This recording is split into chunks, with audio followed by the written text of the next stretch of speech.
It's amazing. Yeah. Ready? So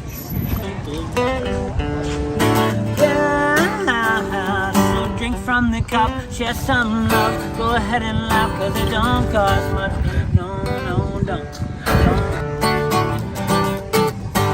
Elastic loneliness, yo,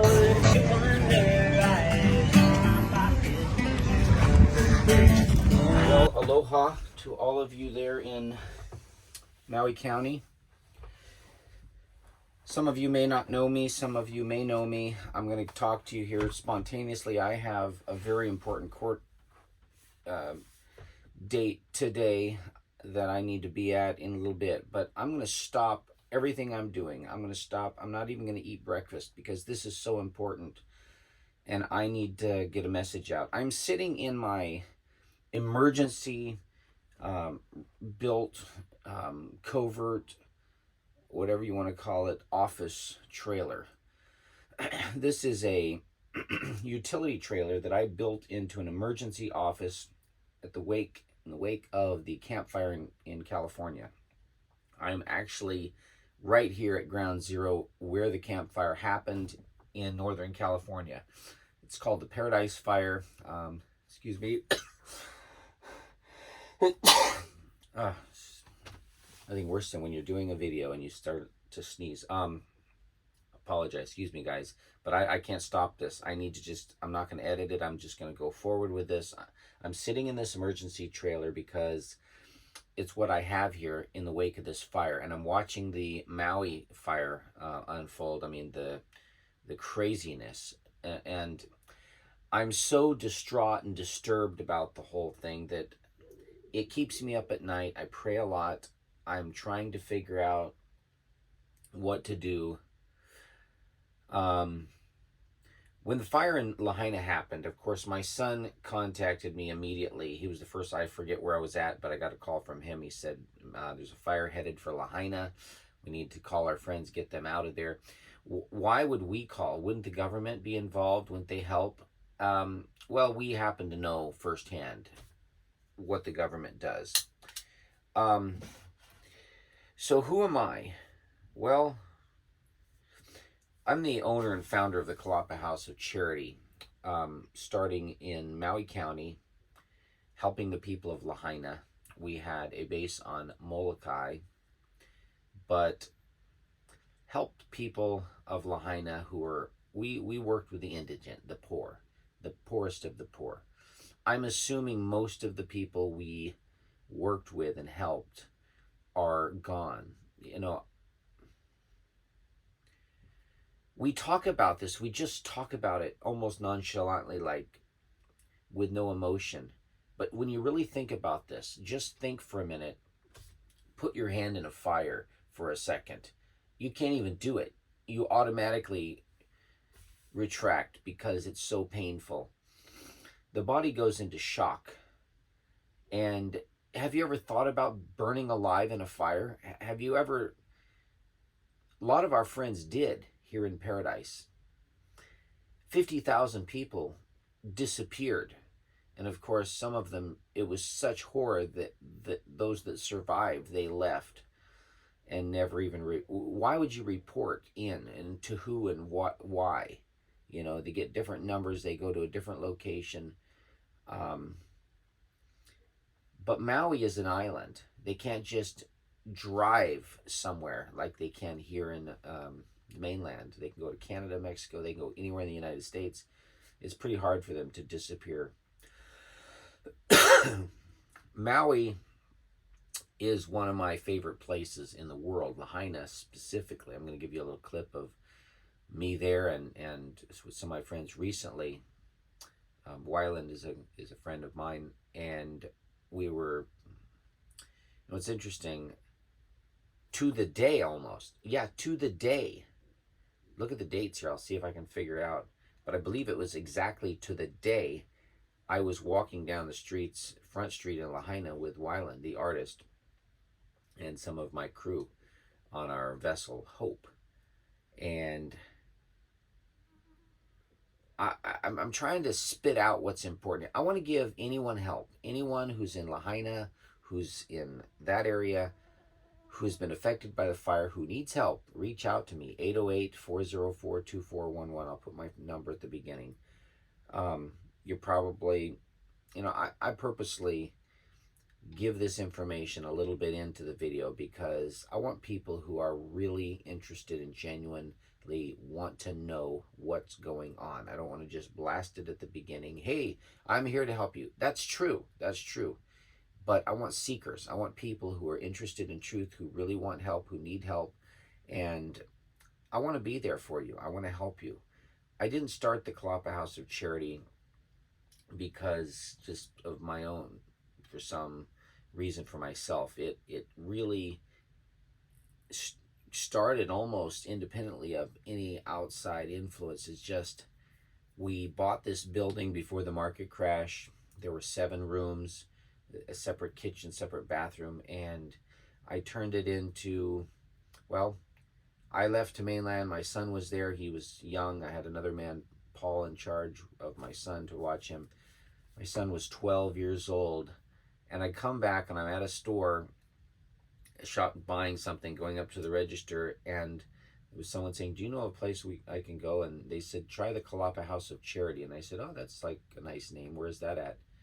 And when they gave the address, I realized that was my house. I was thinking, oh, interesting. So they're calling it Kolapa House of Charity. Well, it was on Kolapa Street, so yeah, it made sense. It was just an automatic Kolapa House of Charity. They just named it that.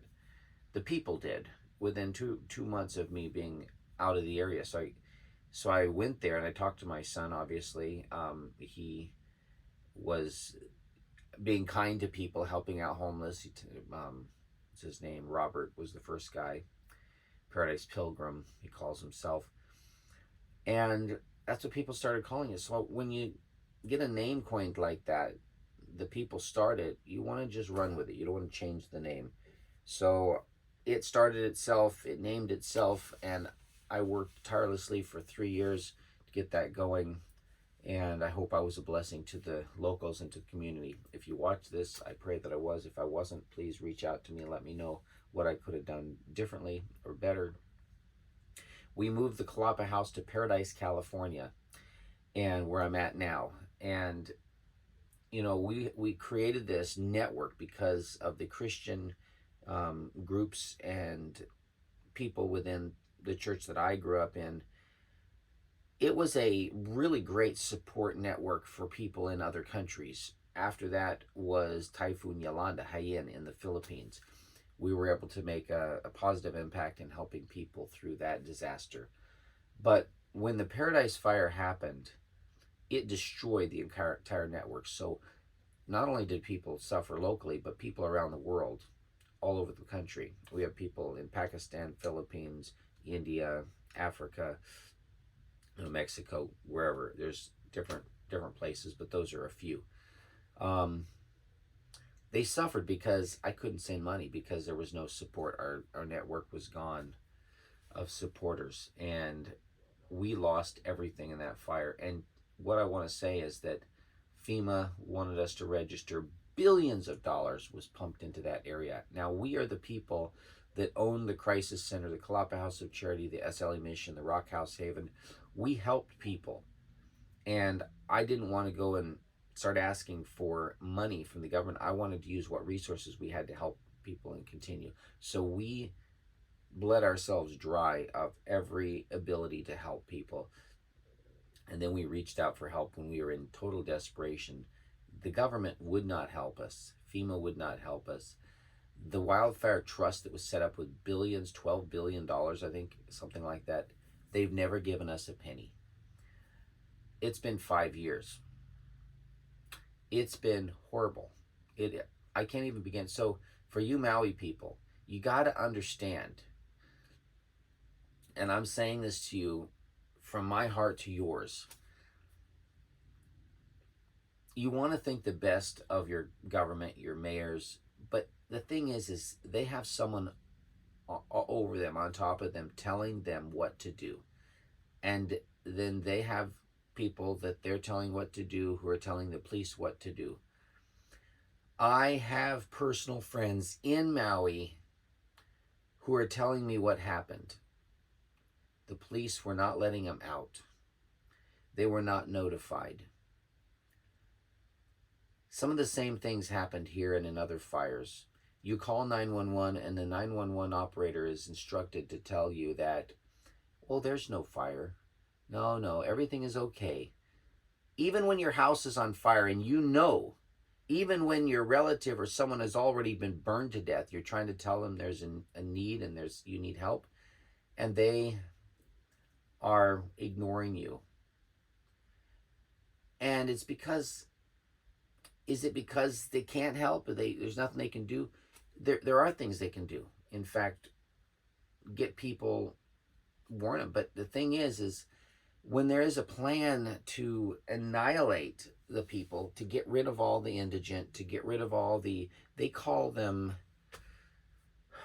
I'm concerned what I say on here, but there's a book out that was written for politicians. They call them the useless eaters, the disgusting public. Those are names in the book. And that they talk about in this book to how to win in politics in our government, that to have empathy or compassion is a weakness. We can't have those things. But think about it. If you were the one being burned alive in a fire, how would you like that? I mean, if we treat others how we would want to be treated, I can't think of a worse way to go. Guys, you know what? It takes me time to even collect my thoughts because it's so heinously horrendous to torch human beings and children and babies, and to be done in this day and age with the people that we think are our helpers, our government leaders, the people that supposedly are there to protect us and help us, the police department. I hope that this fire enrages the local Hawaiians and the people who are there enough to where there's got to be something evil, and I mean something good coming from this evil. The people are dead. They can't say anything. What if that was you?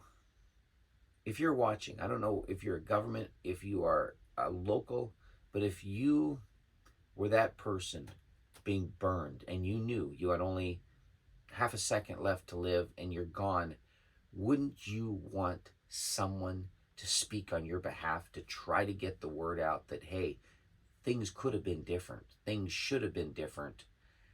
And yeah, life, it's not for the better good of the planet. What's good is for each individual. If that individual was you, what is good for you? Life is good for you. A cool glass of water is good for you.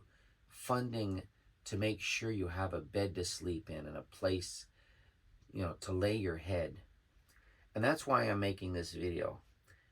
I had local Hawaiian leaders in Hawaii contact me immediately asking me if I could help bring in supplies.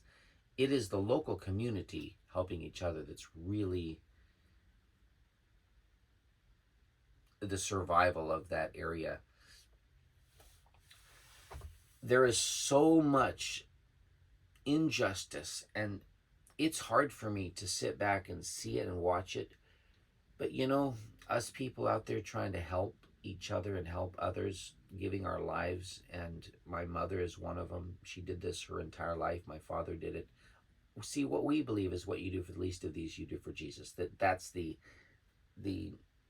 criteria of becoming a Christian. I don't even believe you should say you're a Christian, because saying it doesn't mean anything. Living as a Christ follower is really what it's all about.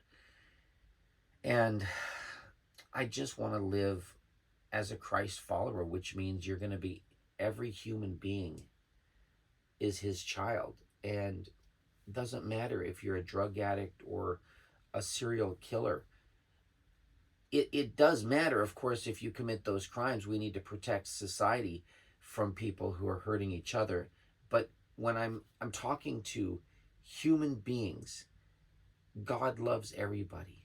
Sure, you have the consequences of your actions, and these people who are perpetrating evil and pain on the Lahaina people.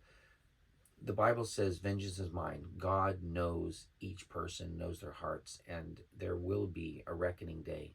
Revenge will happen, and God will be in charge of it. The judgment day will take care of that. My job is to love everybody, no matter, regardless of what you've done, who you are.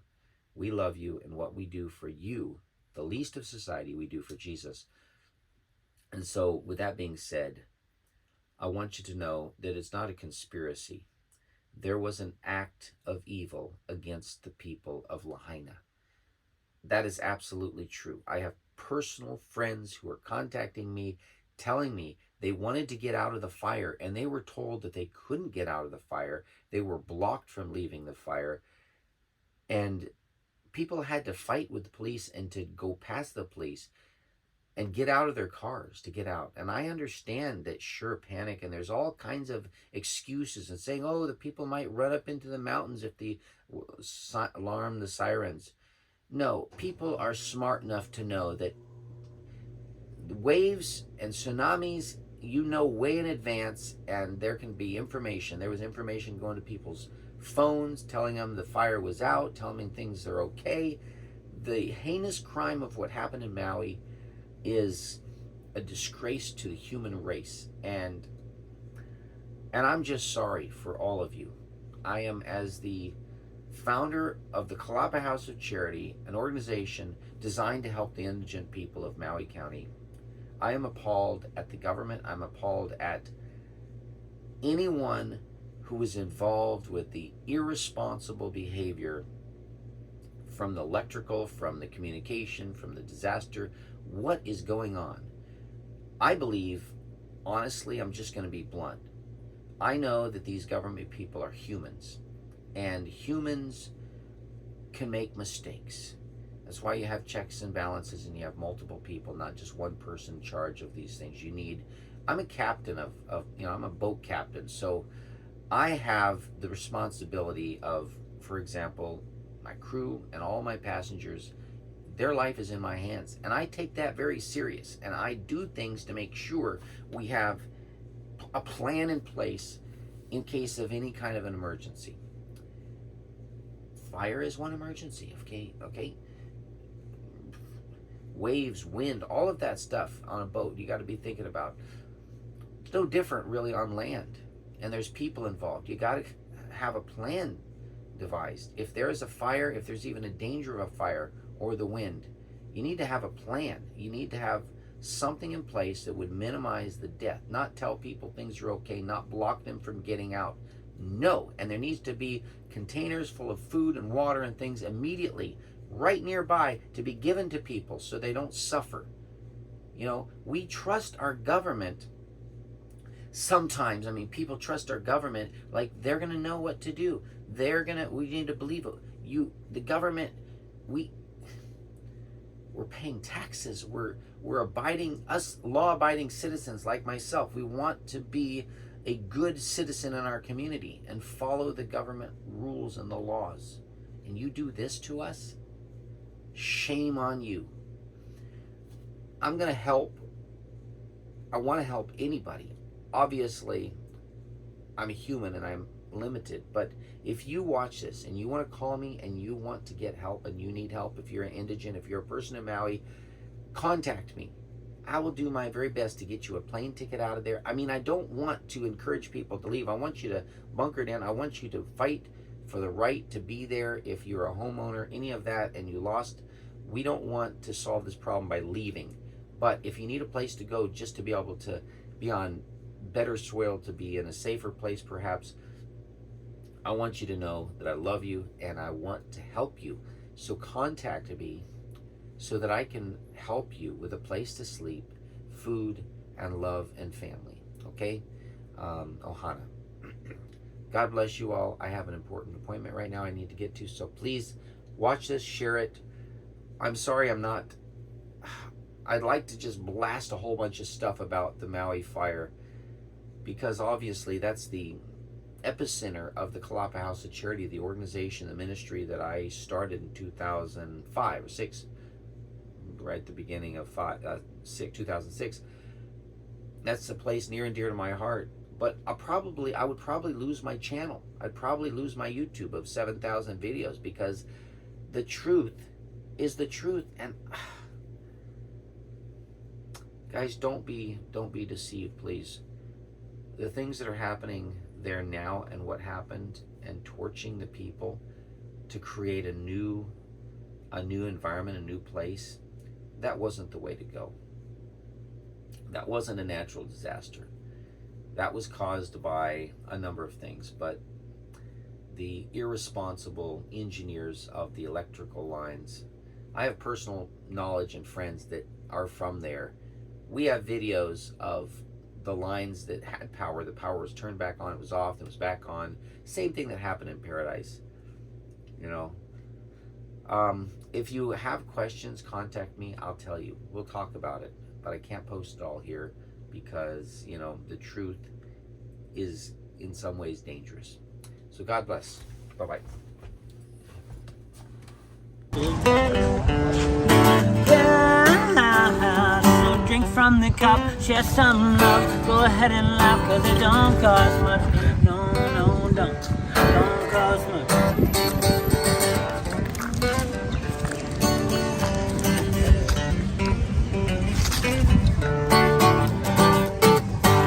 Elastic loneliness, your lips,